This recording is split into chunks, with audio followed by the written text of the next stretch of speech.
అంటే క్లాస్ ఓం శాంతి గౌరవ అందరికీ నమస్కారం. నేనేం ప్రిపేర్ అయ్యి రాలేదు, కానీ ఇక్కడ ఉన్న వాటిలో కొన్ని విషయాలు నేను విన్న ఏమున్నాయంటే, ప్రజెంట్ సార్ ఇందాకే చెప్పారు మతం గురించి వాల్యూ ఇవ్వద్దు అని. మతం అంటే అది కాదు. మతం అంటే మనుషుల్ని గౌరవించడం, అది మనం చెయ్యాలి. ఏదైనా సరే అది మనం గౌరవించినాం అనుకోండి, ఆటోమేటిక్గా మనకు కూడా గౌరవం వస్తుంది. ఇంకా సార్ చెప్పినట్టు రామాయణం గురించి చెప్పినారు. ఆ రామాయణంలో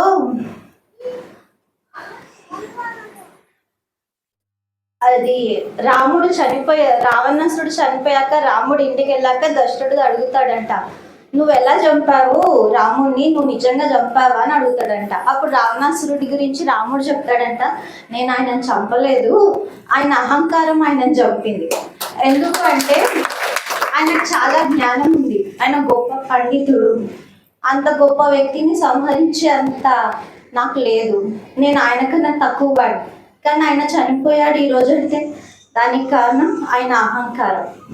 ఆ అహంకారం వల్లే ఆయన మొత్తం రాజ్యాన్ని కోల్పోయింది. అందుకే మనం ఏం చేయాలంటే, మనం అహంకారం చూపించొద్దు ఎవరి మీద కూడా. ఏదైనా సరే మనం తగ్గి ఉన్నప్పుడు రాముల్లా గొప్పగా అవుతాం.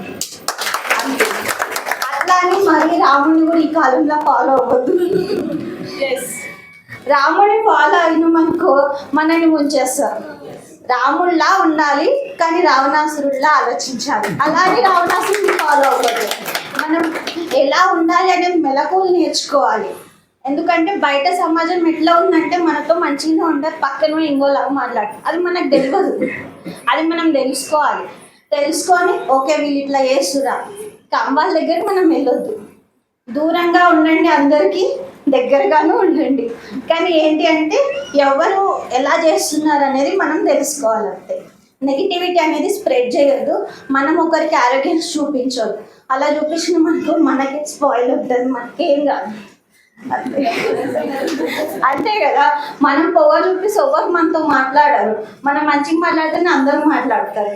ఇప్పుడు ఇంతమంది ఉన్నారు, నాకు కొంతమంది తెలుసు, అందరు వచ్చినప్పుడు వల్కరిస్తున్నారు. నేను మాట్లాడితేనే కదా మీరు మాట్లాడతారు. మనం ఎంత పాజిటివ్గా ఉంటే మనం అంత బాగుంటాం.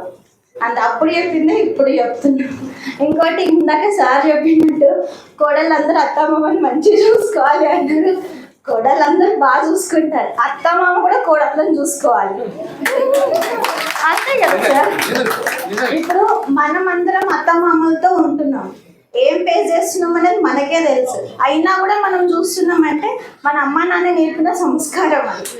ఆ సంస్కారం మనకి ఉంది కాబట్టి ఇంకా వాళ్ళని మనం గౌరవిస్తున్నాం. అందరిలో లాస్ట్ ఎంత గౌరవిస్తున్నాం మనందరికీ తెలుసు. పర్సనల్గా కూడా నాకు తెలుసు కాబట్టి చెప్తున్నా. అయినా కూడా మనం ఇది చూస్తున్నామంటే నిజంగా మన పిల్లలు ఎంతో కొంత నేర్చుకుంటారు. అందుకే మనం అందరినీ గౌరవిస్తాం. చూద్దాం వాళ్ళు ఎంతసేపు ఎవరేం చేసినా సరే కామండి, అన్ని భరిస్తూ అన్ని గౌరవిస్తాం. అంతే. Thank you.